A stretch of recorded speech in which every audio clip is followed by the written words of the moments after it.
खुलुमबाय बे समाव बडलेण्ड इंखं टेलिभिजननि स्टुडिय'आव आं मिथिका नार्जारी दिनै मोनाबिलिनि गाहाय रादाबफोराव दङ। बरपेटायाव मोब्लिब मिटार टेम्पारिं खालामनानै सानै हमजादों। दिनैनिफ्राय काजिरङा नेशनेल पार्कआव मैदेर साफारि जागायबाय। ईशान उदय आरो माइनरिटी फरायसाफोरनि स्कलारशिपनि रां जाख्ल'ग्रा सानै सुबुंखौ बरपेटा पुलिसा हमदों। जमदुवार दखरा दुलाराय बर' फरायसा आफादनि खुंगा 5थि बोसोरसालिया जथुमा खुंफुंनो लाहार फाहार।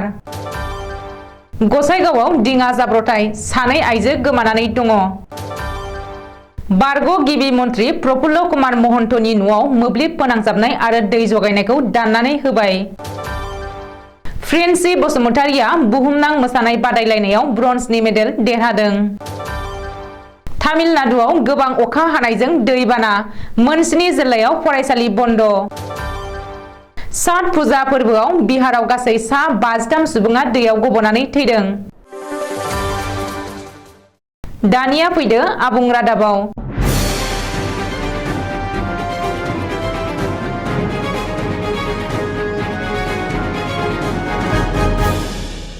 रायजो नाङै मोब्लिब मासुलखौ लानानै दुंहाव थासारि आरो गोख्रों दान्थे-बिदान्थे सोलिगासिनो थानाय समावनो मोब्लिब मिटार टेम्पारिं खालामनानै सानै सुबुङा हमजादों। मिथिनो हानाय बायदिब्ला मोब्लिबनि डिजिटेल मिटारखौ टेम्पारिं खालामग्रा सानै सुबुंखौ बरपेटा पुलिसा हमनो हादों। मोब्लिब मिटार टेम्पारिं खालामनायनि बागै एपिडिसिएलआ खौरां मोननानै बरपेटा पुलिसनि मददाव अपारेशन खालामनानै मोब्लिब मिटार टेम्पारिं खालामफुनाय समावनो सानै दुथांखौ हमनो हायो। बरपेटायाव मोब्लिब मिटार टेम्पारिं खालामनानै हमजा सानै सुबुंखौ धुबरी जिल्लानि आइरन जंला गामिनि मिरसाल आरि आरो मकरम आली होननानै सिनायथिनो हादों। रिपर्ट बादिब्ला मिरसान आली आरो मकरम आली मोना धुबरीनिफ्राय बरपेटायाव फैनानै माखासे दारिमिन आरो फसंथानफोरनि मोब्लिब मिटारफोरखौ टेम्पारिं खालामदोंमोन। मख'नो गोनांदि मोब्लिब मिटाराव टेम्पारिं खालामनायनि जुनै सासे ग्राहकआ बाहायनाय मोब्लिब मासुलआ खम हाराव फैयो। जाउनाव एपिडिसिएलआ लाख रां खहा जानांगौ जादों। बरपेटा जिल्लानि बबे दारिमिन आरो सोर नखरारि ग्राहकफोरा मोब्लिब मिटार टेम्पारिं खालामनानै मोब्लिब मासुल जाख्ल'दों बेनि सायावबो बरपेटा पुलिसा गोख्रों नायबिजिरगासिनो दं होननानै मिथिनो हादों। काजिरङा नेशनेल पार्कआव दिनैनिफ्राय मैदेर साफारि जागायबाय। 2022-23 बोसोरनि थाखाय काजिरङायाव दिनै मैदेर साफारिखौ जागायबाय। दिनै फुंनि 5:30 रिंगायाव मैदेर साफारिखौ बेखेवबाय। गिबि खोन्दोआव दिनै काजिरङा हाग्रामानि बागोरि आरो कोहोरा रेन्जआव मैदेर साफारिखौ जागायो। थांनाय अक्ट'बर दानाव जिप साफारिखौ बेखेवना होनायनि उनाव दिनै मैदेर साफारिखौबो बेखेवबाय। रिपर्ट बादिब्ला दिनै गिबि सानाव सा 30 दावबायारिफोरा मैदेर साफारि खालामदों। बेनिनो सा 18 दावबायारिफोरा गुबुन हादरनि। मख'नो गोनांदि दानिफ्राय हादरनि आरो गुबुन हादरनि दावबायारिफोरा जिप साफारि आरो मैदेर साफारिजों काजिरङा नेशनेल पार्कआव बेरायनो थाखाय होंगो दोंगो खालामफैदों। बै दावबायारिफोरा गाहायै मुंदांखा गं थसेयारि गान्दा आरो गुबुन हाग्रानि जिब जुनारफोरखौ नायनो थाखाय काजिरङायाव फैयो। बबेखानि बागोरि रेन्जआव सा 25 दावबायारिफोरा दिनै मैदेर साफारि खालामदों होननानै खौरां मोन्दों। फरायसाफोरनि स्कलारशिपनि रां जाख्ल'ग्रा हानजाया रायजोआव गोख्रों जाफिनदों। मिथिनो हानाय बायदिब्ला दुथांफोरनि हानजाया गुबुन फरायसालिमानि नकल फरायसाफोरनि मुङाव स्कलारशिपनि कौटि रां दिहुननानै जायो। बेबायदि स्कलारशिपनि रां जाख्ल'ग्रा हानजानि सानै सोद्रोमाखौ बरपेटा पुलिसा हमनो हादों। बिसोर सानै दुथाङा ईशान उदय आरो मिरु सोरखारनि सुबुं सम्पद मन्त्रालयनि माइनरिटी फरायसाफोरनो होनाय स्कलारशिपनि रां जाख्ल'नायाव गोबां लोब्बा दंमोन होननानै बरपेटानि एडिशनेल एसपि डक्टर प्रदीप सैकेया खौरांगिरि मेलनि गेजेरजों फोरमायदों। बबेखानि हमजानाय सानै दुथांखौ बरपेटा जाहारपाम गामिनि जेहरुल इस्लाम आरो हाबिबुर राहमान होननानै पुलिसा सिनायथि होदों। मख'नो गोनांदि एचएस जोबथा आनजादाव 75 जौखोन्दोनि बांसिन नम्बर लानानै उथ्रिसारनाय फरायसाफोरनो सोरखारा बोसोराव 60 रांसिम ईशान उदय स्कलारशिप होयो। नाथाय हमजानाय दुथांफोरनि हानजाया थांनाय 2018 मायथाइनिफ्रायनो Barpeta college, Bongaigaon college, Janapriya college, Baniapara, इयानकुसि कलेज, हरेन्द्र चित्रा कलेज आरो अबयापुरनि CK कलेजनि माखासे नकल फरायसाफोरनि मुङाव ईशान उदय स्कलारशिपनि कौटि कौटि रां दिहुननानै जादों। गुबुन फारसे फरायसाफोरखौ बांगालोरनि नाथगिरि कलेज, कर्नाटकनि मान्डानि college, institute of nursing science of कर्नाटकआव फरायगासिनो थानाय दिन्थियोमोन। बे जाथायनि सायाव बरपेटा पुलिसा गासैबो नायबिजिरनायखौ गावनि आखायाव लादों। बबेखानि बरपेटा पुलिसनि नायबिजिरनायाव बे जाख्ल'नायजों लोब्बा थानाय गोबांसा सुबुंनि मुङा सोराङाव फैनो हागौ होननानैबो सुलुङाव फोरमायदों। कक्राझार जिल्लानि बेन्दोंआव थानाय जुमदुवार दख'रा दुलाराय बर' फरायसा आफादनि खुंगा 5थि बोसोरसालिया जथुमा खुंनो गोख्रों लाहार फाहार खालामनाया सोलिगासिनो दङ। मख'नो गोनांदि सोलिफु नभेम्बर दाननिनो 6, 7 आरो 8 अक्ट'आव सानथामनि हाबाफारिजों बायदि बायदि हारिमु दिन्थिफुंनाय, रोजाबनाय बादायलायनाय आरो गोबां हाबाफारिजों जुमदुवार दख'रा दुलाराय बर' फरायसा आफादनि 5थि बोसोरसालिया जथुमा खुंफुंनो लाहार फाहार खालामदों। बे हाबाफारियाव गाहाय आलासि महरै बाहागो लागोन एबसुनि आफादगिरि दिपेन बर'आ आरो माननि आलासि महरै बाहागो लागोन बिटिआरनि गाहाय प्रमद बर', BKWACनि लेङाइ गाहाय रमिय' नार्जारिमोना। बबेखानि जुमदुवार दख'रा दुलाराय बर' फरायसा आफादनि खुंगा 5थि बोसोरसालिया जथुमाखौ गाहामै आरो मेहेरगोनाङै खुंफुंनो थाखाय ओनसोलनि लाइमोनफोर आरो बानजाय आफादा मैखोम बाहागो लानानै गोख्रों लाहार फाहार खालामनायाव मुखुब जादों होननानै खौरां मोन्दों। ओरैहाय बानजाय आफादनि लिंथुमगिरि प्रियलैथो बसुमतारिया बयखौबो लैहोर लैहोर फैनानै आरो गाजा गोमजायै बाहागो लानानै हाबाफारिखौ जाफुंसार होनो खौरां बिजोंनि गेजेरजों ओनसोलनि रायजो राजाफोरखौ खावलायदों। गसाइगावआव गिख्रंथाव दिङा जाब्रबथाय जादों। बे दिङा जाब्रबथायाव सानै आइजोआ दैयाव गोदोनानै गोमानायजों लोगोसे गुबुन 4 सुबुङा जखम जादों। गसाइगाव महकुमानि ग्राहामपुर आउटपस्टनि बेन्दोंआव थानाय 1 नं गुरुमारासनि संकस दैमायाव जादों बे गिख्रंथाव दिङा जाब्रबथाया।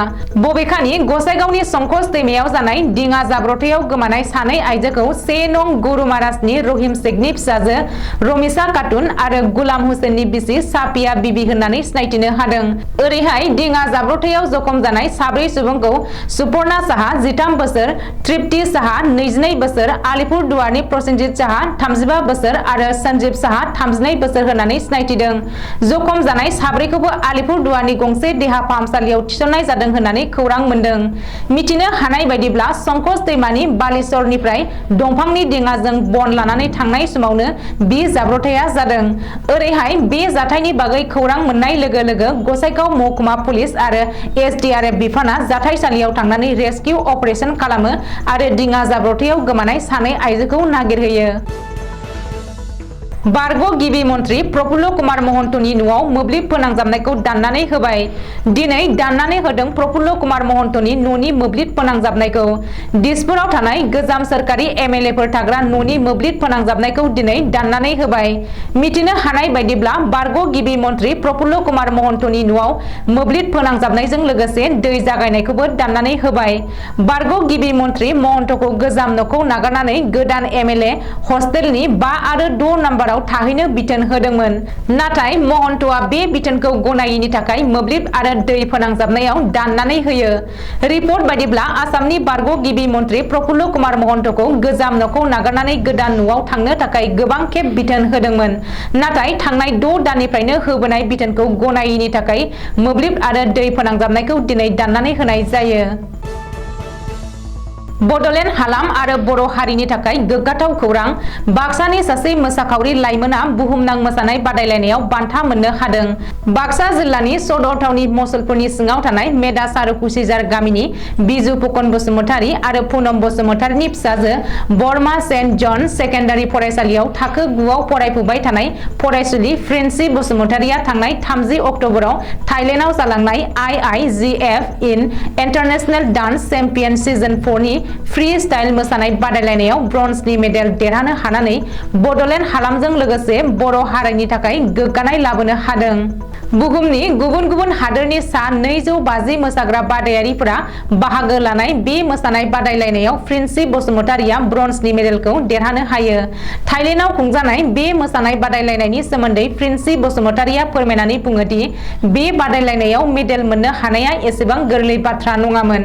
मानोना गोबां मोसाग्रा बादायारिफोरा साबसिननिख्रुइ हामसिन मोसानानै दिन्थिदोंमोन आरो आं गल्ड मेडेलखौ देरहानो हायाखैसैब्लाबो ब्रन्जनि मेडेलखौ देरहानो हानायाव गोसोआव गोसोआव गोजोननाय मोनदों। फ्रेन्सि बसुमतारिया फैबाय थानाय समाव फरायनायजों लोगोसे मोसानाय बिथिङाव साबसिननिख्रुइ हामसिन खालामनानै नेशनेल आरो इन्टारनेशनेल मोसानाय बादायलायनायफोराव बाहागो लानो गोसो थानाय बाथ्राखौ रोखा फोरमायो। फ्रेन्सि बसुमतारिया ब्रन्जनि मेडेल देरहानो हानायाव फोरोंगुरु पंकज चेत्री आरो सानिया बसुमतारी मोना गावबा गावनि गोसोनि गोजोननायखौ फोरमायो। लोगोसे फोरोंगुरु सानिया बसुमतारिया फोरमायनाय बायदिब्ला फ्रेन्सि बसुमतारिया दान मोननै सोलोंजानायनि उनावनो बुहुमनाङारि मोसानाय बादायलायनायाव ब्रन्जनि मेडेल देरहानो हानाया जोबोद गोग्गाथाव बाथ्रा होननानै फोरमायो। मिथिनो मोननाय बायदिब्ला फ्रेन्सि बसुमतारिया गिबि खेबनि थाखाय खुंजानाय बड'लेण्ड गट टेलेन्ट सिजन 1 बेयावबो देरहानो हादोंमोन। खोला भारतनि तामिलनाडुआव थांनाय 29 अक्ट'बरनिफ्रायनो गोबां रोजा अखा हानायनि जाहोनाव रायजो राजाया खस्थ' मोननांदों। जाहोनाव मोन 7 जिल्लायाव फरायसालि एबा स्कुल कलेजफोरखौ खुंथाया बन्द' फोसावनो गोनां जादों। बोथोर बिगियाना मिथिहोनाय बायदिब्ला तामिलनाडुआव 126.1 मिलिमिटार रोजा अखा हादों आरो गोबां जिल्लायाव अखा मोफ्लामनाय आरो सारअन्थाइ गावनायबो जादों। स्कुल कलेजखौ बन्द' फोसावनांनाय जिल्लाफोरानो जादों फारियै चेन्नाइ, धिरुभालुर, रानीपेट, भेलर, कान्जीपुराम, बिल्लुपुराम आरो सेंगालपाट्टु। बेनि अनगायैबो तिरुपन्नामालाई, कद्दालुर, आर्यापुर, नागापाट्टी, धेरी, थान्जापुर, धेंकासी, विरुधुनगर, रामानाथापुराम आरो माल्लाया तुरायाव गोबां अखा हानायजों थांनाय फैनाय हान्था मेलानि बिथिङाव गोबां जेंना सोमजिदों। चेन्नाइ नोगोरमानि डिपुटि मेयर महेश कुमारा मिथिहोदों दि चेन्नाइ नोगोराव गोबां अखा हानायजों थांनाय फैनाय बिथिङाव गोबां जेंना सोमजिदों, नाथाय अब्लाबो थासारिया खाबुआव दङ। बिहारनि नागारनो हायै आंगो छठ फुजा फोरबोआव गासै सा 53 सुबुंनि जिउ खहा जादों। बिहार सोरखारा छठ फोरबोखौ फालिनो थाखाय बे बोसोराव सानब्रैनि पारमिसन होदोंमोन। बे सानब्रैनि छठ फुजा फोरबोआव बिहारनि दाब दाब जिल्लायाव सासे, सानै, साथाम बेबायदिनो दैयाव गबनानै गासै सा 53 सुबुङा थैनो गोनां जादों। बिहारनि मिथिंगायारि सामलाय बिथोनगिरिख'निफ्राय मिथिहोनाय बायदिब्ला पाटना, बेगुसराय, मतिहारी, बक्सार, बांका, मुजफ्फरपुर, काटिबार, कैमूर, सीतामढ़ी, समस्तीपुर बैफोर जिल्लायाव गासै सा 53 सुबुङा दैयाव गबनानै 30 आरो 31 अक्ट'बराव थैदों।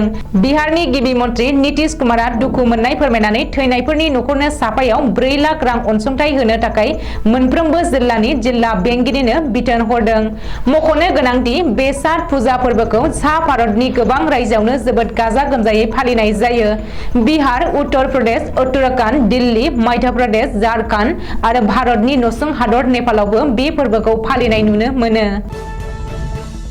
दिनै मोनाबिलिनि रादाबा एसेनोसै। गोजोन्थों।